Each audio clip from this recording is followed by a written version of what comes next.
And Elon Musk's newly rebranded SpaceX AI is reportedly losing top talent, with more than 50 researchers and engineers departing since February, according to the information. The exits include key leaders across coding, world models, and Grok Voice. Rivals like Meta and Thinking Machine Labs are reportedly scooping up former staff, with the company's core pre-training team dwindling to just a handful of people. Since February, and at least 11 XAI employees have defected to Meta, according to the information's report. At least 7 have left to join Mira Murati's Thinking Machine Labs. And TechCrunch has previously reported on 11 of the XAI departures announced directly after the merger, including 2 co-founders. That. CIA Director John Ratcliffe led a U.S. delegation to Havana to meet with Cuban government officials on Thursday as the island deals with a collapse of its energy sector amid rising tensions with the U.S., according to the Cuban government. That, following the request submitted by the U.S. government that a delegation presided over by the CIA Director John Ratcliffe be received in Havana, that the Revolutionary Directorate approved the realization of this visit and the meeting with its counterpart from the Ministry of the Interior. The statement read, that Palestinian President Mahmoud Abbas has pledged to reform the Palestinian Authority at a Fatah Party conference in the occupied West Bank, pledging to hold long-delayed presidential and parliamentary elections. Fatah kicked off the 3-day 8th General Conference in Ramallah on Thursday to elect a new Central Committee, its highest leadership body, for the first time in 10 years as it faces existential challenges in the wake of Israel's genocidal war on Gaza. And Mike Banks has resigned as the head of the United States Border Patrol in the latest turnover to hit President Donald Trump's immigration enforcement operations. On Thursday, Banks broke the announcement to Fox News, saying it's just time for him to leave. He also took credit for a decline in border crossings since Trump took office for a second term. And the Cerebras Systems IPO was a smash hit on Thursday, generating billions major investors. Among the big winners is major shareholder Benchmark, which owns 9.5% of the company. One of the firm's general partners, Eric Vishria, has been a Cerebras board member since 2016, the year the AI chipmaker was founded, having co-led its $25 million Series A round. And Lovable, the AI-powered app-building platform, has backed a Danish hardware startup, ATech, that wants to introduce vibe coding to the process of creating hardware. Lovable was part of an $800 and our pre-seed round that also included a 16Z Scout Fund, Sequoia Scout Fund, and Nordic Makers. In a chat with TechCrunch, ATEC's head of customer experience, Gustav Hugod, said the platform's workings are quite simple. And users buy a starter hardware kit for whatever they are trying to build from ATEC's site. Then they open a tab at the site, talk to an AI chatbot, describe the hardware concept they're trying to build, and the AI tool generates code that helps them build a working prototype. Hugod said the company's user base is pretty broad right now, from 4-year-olds building cars to a hydrogen synthesis plant that needs precise voltage sensing. And typically, building any type of hardware prototype requires decades of experience or finding pricey but talented engineers. But Hugod said that as the accessibility gap of software has collapsed, and so will the difficulty of building in the hardware space. Hardware in a democratized world has to be available to everyone, he said. The new capital will be used for research and development, marketing and hiring. That Codex is going mobile. The coding tool, which OpenAI launched approximately a year ago, has now been integrated into the ChatGPT app, allowing users to monitor and manage their development workflows remotely. The new function allows users to see their Codex live environments in any devices where it is running. The company announced the changes Thursday. The update, which is currently in preview, is now available to all plans on iOS and Android.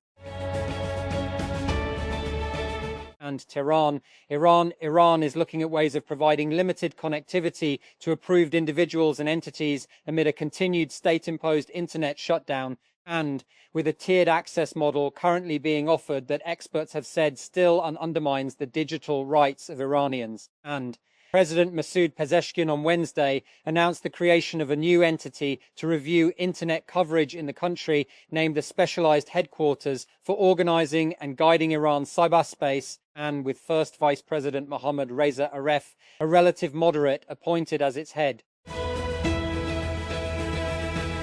And as Israeli attacks in Lebanon continue despite a ceasefire, the United States is hosting the third round of talks between Lebanese and Israeli officials. Hezbollah opposes the meeting in Washington.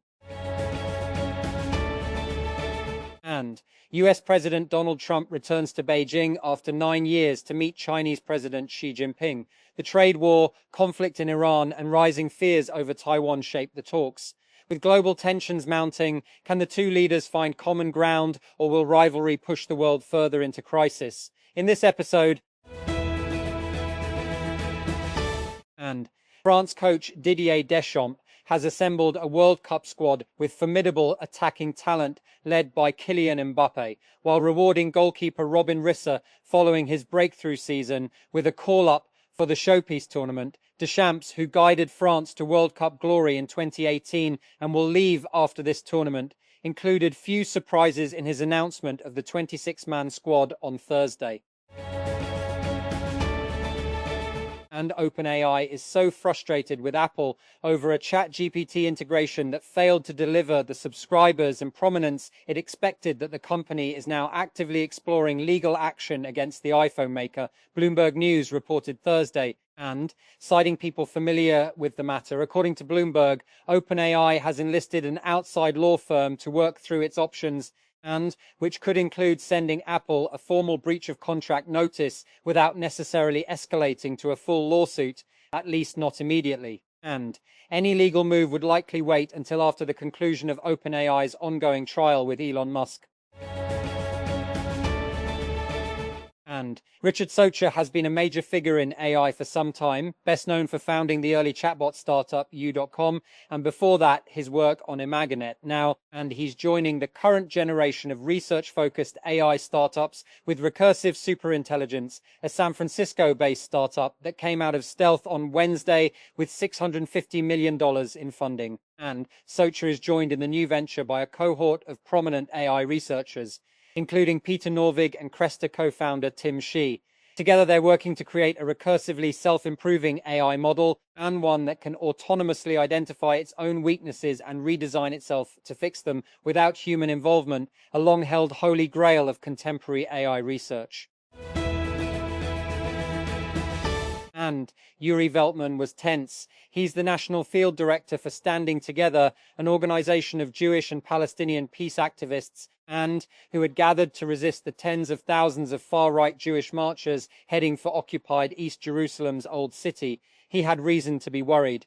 Jerusalem Day, and marked by Jewish Israelis every year to celebrate the 1967 capture and subsequent illegal occupation of the city, and has become an opportunity for thousands to be bussed in from across Israel and the occupied West Bank to participate in the Flag March, where they maraud through the Old City and attack Palestinians as well as Jewish peace activists. And Palestinians from outside the Old City were not allowed in by police. And more than 40% of Sudan's population is facing acute hunger, according to a report by a global hunger monitor, the 3-year civil war having created one of the world's worst humanitarian crises. Nearly 19.5 million Sudanese people are facing such dire circumstances, the United Nations-backed Integrated Food Security Phase Classification, IPC, said on Thursday. And the administration of United States President Donald Trump has pledged an extra $1.8 billion in humanitarian funding to the United Nations, but the amount announced on Thursday remains far short of past US commitments to humanitarian aid, which totaled as high as $17 billion in fiscal year 2022. And on Friday, Jerome Powell's term as chair of the United States Federal Reserve Board of Governors will come to a close after months of tension between the White House and the central bank, and as US President Donald Trump pushes for more aggressive interest rate cuts. Powell's term ends on May 15, and he will be succeeded by Trump appointee Kevin Warsh, who served on the central bank's board of governors from 2006 to 2011. And Powell will continue on the board as a governor after stepping down as chair. That Israeli ultranationalists marching through Jerusalem's Old City chanted death to Arabs, and may your villages burn during the annual Jerusalem Day parade. As many Palestinian residents stayed indoors and shuttered their shops, tens of thousands of Israelis, many of them teenagers and young adults, take part each year in the march, which Israeli authorities say celebrates the reunification of Jerusalem after Israel captured East Jerusalem during the 1967 war. That short-form video is a format that's built for mobile. These vertically oriented videos are designed to fit the shape of a smartphone. But according to YouTube, this kind of content has become quite popular on the big screen.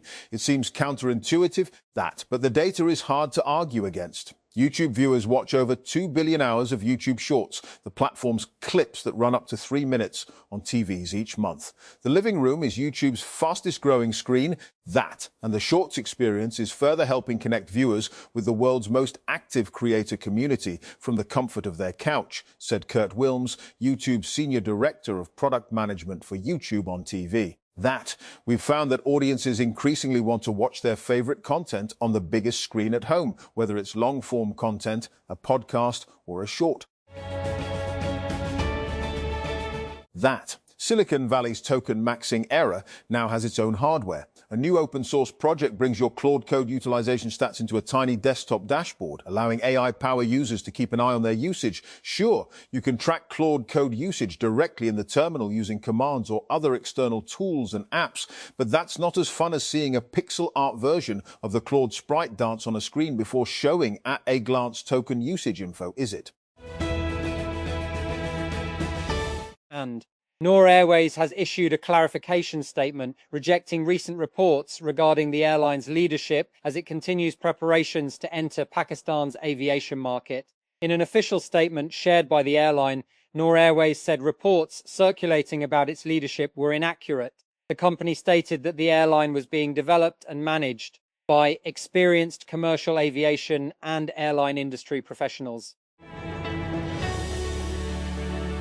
Before demanding $1 billion and a wife from Turkey in April 2026, Uganda's pro-Israel army chief Muhoozi Kainerugaba made a series of social media posts in 2022, wishing to marry Italy's current Prime Minister Giorgia Meloni. French newspaper Le Monde reported at the time. In earlier widely reported remarks, Kainerugaba suggested offering 100 Anko cows to Italy in exchange for marrying Meloni, and made additional statements that included references to taking military action toward Rome if his demand wasn't met. And Islamabad. The government on Thursday said that IMF-mandated asset declarations of civil servants would be made publicly accessible in a redacted form to ensure both transparency and personal privacy. The declaration of government officials' assets is required under IMF governance and corruption-related benchmarks. And Islamabad, May 14. PPP chairman Bilawal Bhutto Zardari on Thursday said that the government had not contacted him or his father, President Asif Ali Zardari, regarding a constitutional amendment. His remarks came amid media reports about the government's intention to have the 28th constitutional amendment passed by Parliament. And a new type of giant long-necked dinosaur, twice the size of a Tyrannosaurus rex, has been identified by scientists from remains dug up in Thailand. The Nagatatan, the largest ever dinosaur found in Southeast Asia, weighed 27 tons, as much as 9 adult Asian elephants, and measured 27 meters, 88 ft in length, longer than a diplodocus. Like that dinosaur, it belonged to the sauropod family of long-necked herbivores. That Iran's Foreign Minister Abbas Araghchi has called on fellow BRICS nations to condemn what he called violations of international law by the United States and Israel. That as the war in the Middle East and the related fuel crisis dominate the two-day gathering in the Indian capital. New Delhi, Araghchi accused the United Arab Emirates, a US ally, on Thursday of direct involvement in military operations against Iran. That in a rare moment when Iranian and Emirati officials have been in the same room since the US and Israel's war on Iran began at the end of February. And Mariam Nawaz has announced that electric buses will be introduced in all 148 Tehsils across Punjab as the provincial government expands its public transport network.